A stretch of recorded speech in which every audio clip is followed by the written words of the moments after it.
But you have to remember the context of where God was coming from, because we don't know what the foreign nations looked like at this time. We don't know what kind of laws they had regarding poverty. We don't know any of that stuff. All we know is that these laws that God is putting into place regarding slavery from different countries is actually kind of healthy in regards to what slavery is.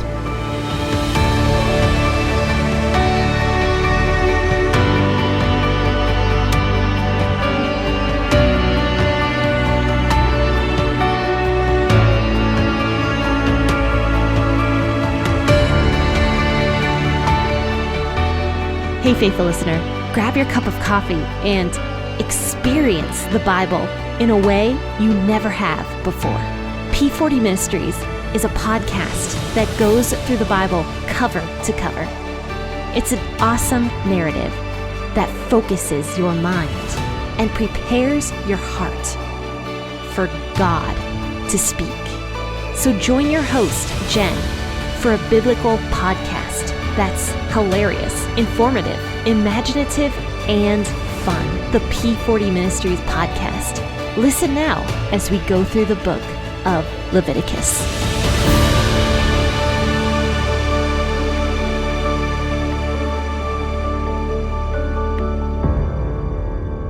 Hello and good morning, faithful listeners. Thanks for tuning in to the P40 Ministries podcast this morning. And I hope you're ready to share some coffee with me or a cup of tea with me as we discuss the Bible. Though today I am, in fact, drinking coffee, and I haven't drank tea in quite a while because it's not very good. I will continue to make that joke probably for the majority of this entire podcast for the next 7 years or however long it takes me to get through the entire Bible, because we're only in Leviticus right now and we're about to move into Numbers pretty quickly here. So that's exciting. We're moving into season 4 soon, so that's going to be coming up in the next couple weeks or so.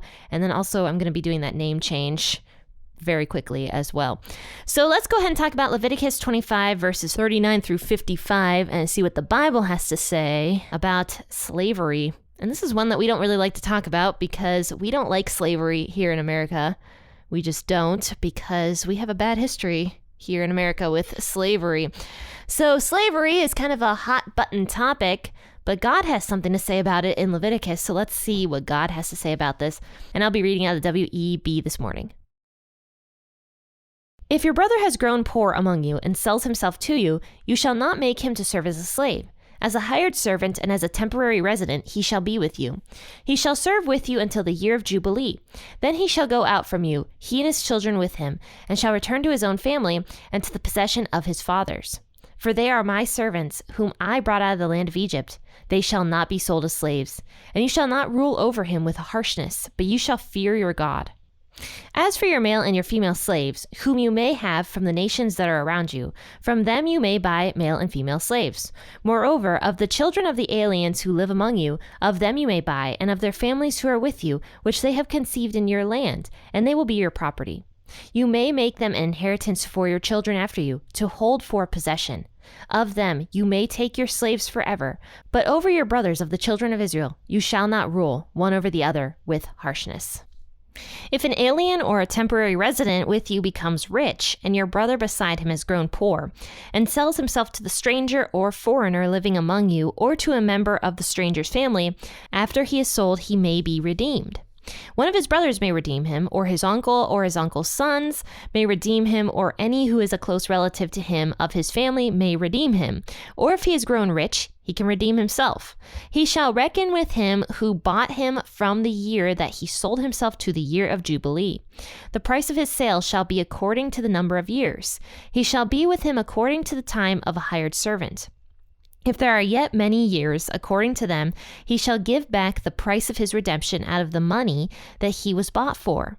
If there remain but a few years to the year of Jubilee, then he shall reckon with him. According to his years of service, he shall give back the price of his redemption. As a hired servant, year by year, he shall be with him. He shall not rule with harshness over him in your sight. If he isn't redeemed by these means, then he shall be released in the year of Jubilee, he and his children with him.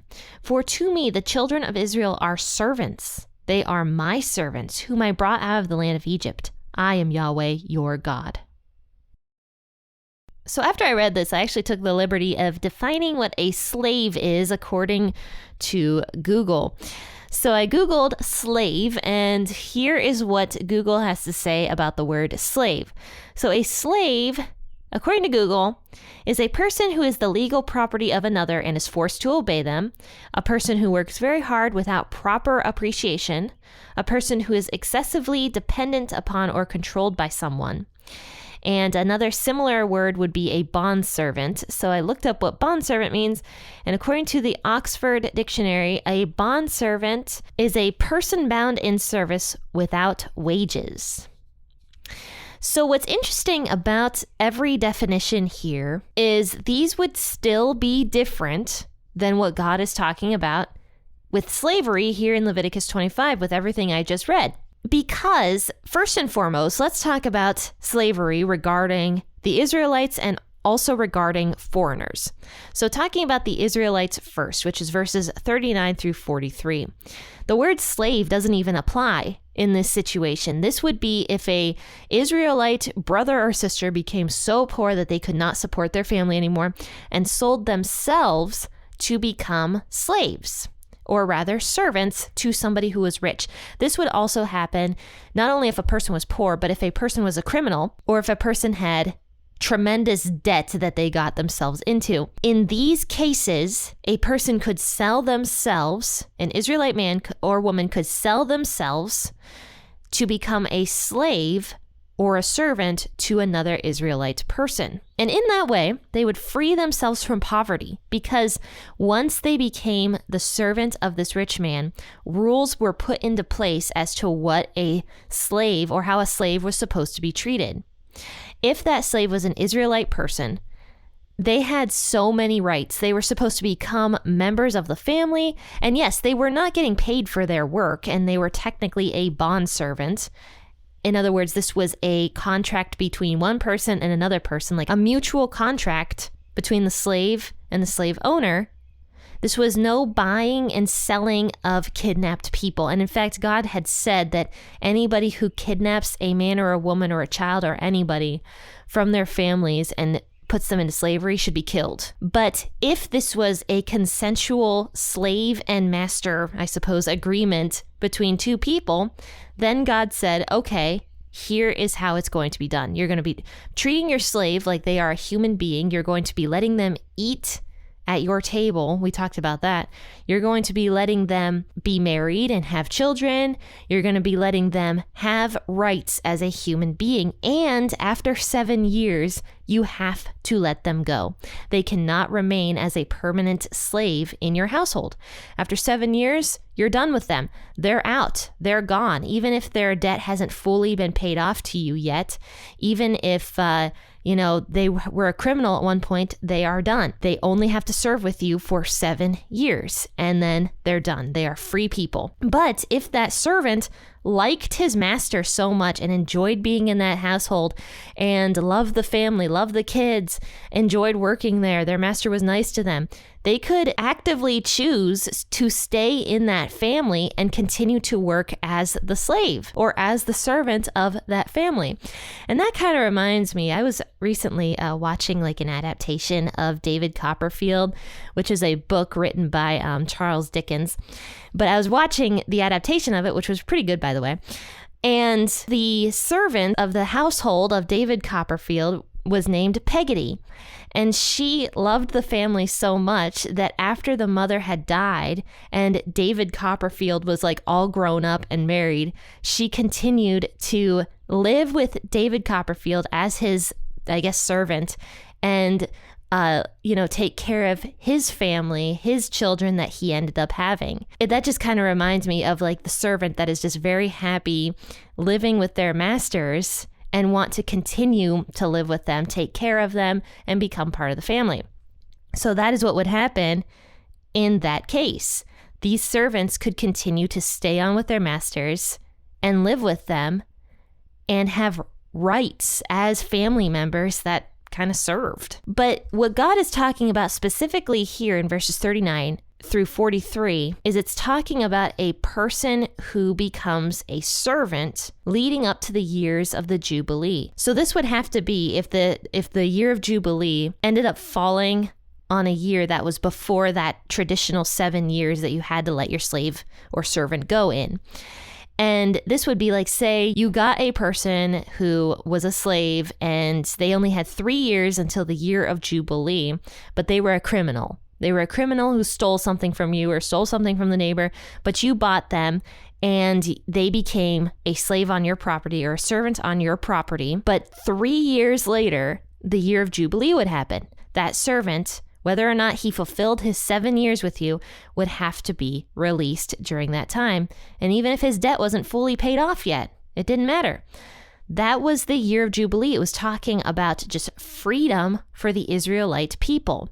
Now, don't forget, verses 39 through 43 are talking specifically about Israelite people. These are not talking about the foreigners. So there's different rules for a foreigner who is a slave. Once again, anybody who bought and sold a slave and kidnapped them from their homes was to be put to death. So just remember that slavery that was done in America was man-stealing. So just keep that in mind as I read this. But verses 44 through 46 talk about if an Israeli person buys somebody who is not an Israeli servant. Rather, they buy a foreign servant. Once again, there could be absolutely no man-stealing put into place. Nothing. This had to be still a consensual thing between one person and the next person. And so, yeah, this is the portion of scripture, verses 44 through 46, that we don't like very much here in Leviticus, because this is, in fact, talking about actual slavery. Like an Israeli person could, in fact, own a foreign slave. But you have to remember the context of where God was coming from, because we don't know what the foreign nations looked like at this time. We don't know what kind of laws they had regarding poverty. We don't know any of that stuff. All we know is that these laws that God is putting into place regarding slavery from different countries is actually kind of healthy in regards to what slavery is. And so what really helped me understand some of this was actually this website called thebriefing.com.au. And so it talks about the slavery of non-Israelites here. This guy, his name is Andrew Schmidt. He wrote this article about the Old Testament regarding slavery of non-Israelites, or rather foreigners. And so here's what it says. It says, one of the criticisms which is rightly leveled at slavery is that to be someone's property makes the slave seem somewhat less than human. But Exodus 12:44 counts the foreign slave as a fully fledged human being at the point where it matters most. It counts the slave as part of God's covenant people. The rules about slavery of non-Israelites remain difficult. But if anything else, these rules rudely remind us that economic freedom is not an absolute good. And so I really like what he had to say about that. But my favorite part actually about the entire article is this reflection on contemporary economic life. And so he goes on to say here, opponents of Christianity might acknowledge that the Old Testament slavery law was more humane than the ancient average, but still see the Israelite slaves' lower status as proof that the Bible is antiquated and barbaric. However, it should be pointed out that even societies without slavery, such as our own, involve some people suffering from a lower status than others. As we have seen, slavery in Israel resulted from poverty or theft, two phenomena which are still with us. Consider our society's response to these. For poverty, we have Social Security, and where applicable, bankruptcy laws, and for theft of a serious kind, we have imprisonment. All of these measures involved lowering a person's status, if not formally, then at least socially, when compared with an ordinary free person. Imprisonment, in particular, has in common with slavery that the person is deprived of their liberty, the main difference being that the master is the state rather than the individual. So what's interesting to me about that in particular is just this guy is like pointing out that no matter where you go, there's going to be problems of some sort. So even though slavery was not abolished in the days of the Israelites, there might have been a good reason for that, because what could the alternative have been? And we can't really possibly know that right now in this time period. We don't really know what the alternative would have been. It could have possibly been death if these people were just starving to death and were unable, to have this option of selling themselves into slavery. So we don't really know what the alternative was, but we do know that God does make allowances for stuff. God is saying to, honestly, a very barbaric group of people in the Old Testament, if slavery is going to happen, here is how it's going to happen. And you need to respect that slave. You need to protect them. You need to give them rights as a human being. You need to let them worship with you. You need to let them sit at your table. You need to let them have life, because God is the one who gives life.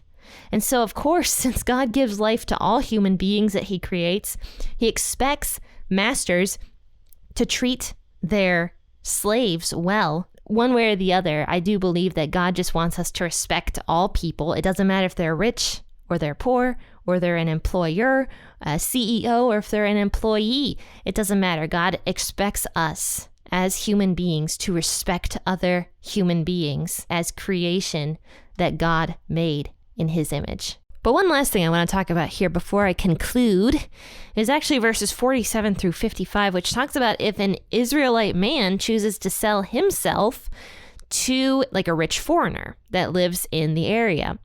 And so God kind of places it under sort of a different set of rules.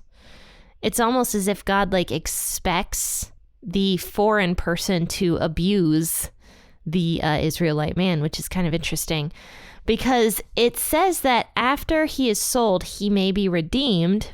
So he's almost like I feel like hinting to the family members, hey, go redeem your cousin or your nephew or your brother from this situation that he got himself into. And that's kind of what verses 47 through 49 talk about. But God does say that if that Israelite man sells himself to the foreigner and there's nobody to redeem him, he can eventually redeem himself if he grows rich during that time period. So that is another thing, even though that this Israelite man is selling himself, there is some way for him to grow rich during that time. I mean, I don't exactly know what that would be, but he can also redeem himself during that time, which redeem means to buy back, literally, when it says that Jesus redeemed us, he literally bought us. He bought us back. But the main thing I want to focus on here is God saying in verse 54 that the Israelites are his servants. Verses 55, and that was a little bit what I talked about in that article, was that the Israelites, the reason God didn't want them to be really enslaved to other people is kind of what Jesus talks about, which is you cannot serve two masters. Either you will hate one and love the other. So the Israelites cannot serve two masters. God is their master. And so if an Israelite person is under the servitude of servitude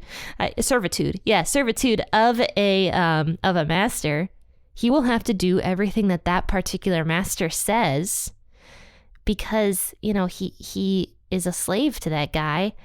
And so maybe at that point he won't be able to serve God as well, especially if his master in this case is not a believing man or is not a Jewish man. He might have to start worshiping other gods or doing this. I mean, I don't know exactly what the case would be, but it almost seems to me like God is telling his people, don't get yourselves in the situation where you become slaves to a foreign master. Don't get yourself in that situation where you live with that person and start becoming accustomed to what they're doing. You cannot serve two masters. And so even with the 7-year thing, even that is pretty clear that God does not want his people staying under a master for a very long time, unless, of course, that person chooses to do so after the 7 years is over with. But I mean, it's just really interesting how that verse that Jesus talks about, which is you cannot serve two masters, kind of comes into play in this sense of spirituality regarding slaves and masters. And I hope I'm making sense. But to me, it's kind of making sense in my brain, and I hope I'm iterating it correctly. But even so, this makes a lot of sense now why a foreign slave did not need to be freed. Because that foreign slave, when it comes to spirituality issues, is actually better off staying as part of the family as a slave with an Israelite person than they are going back to their own home country with their own gods and everything like that as well. Because we do know that God cares the most about where our walk with him is. God cares the most about that. And that's what he really, really wants. God cared so much about where that slave's soul was. He cared so much about them that he wanted himself to be their master. And no matter what that looked like, whatever best capacity that could be in, he cared about their soul the most.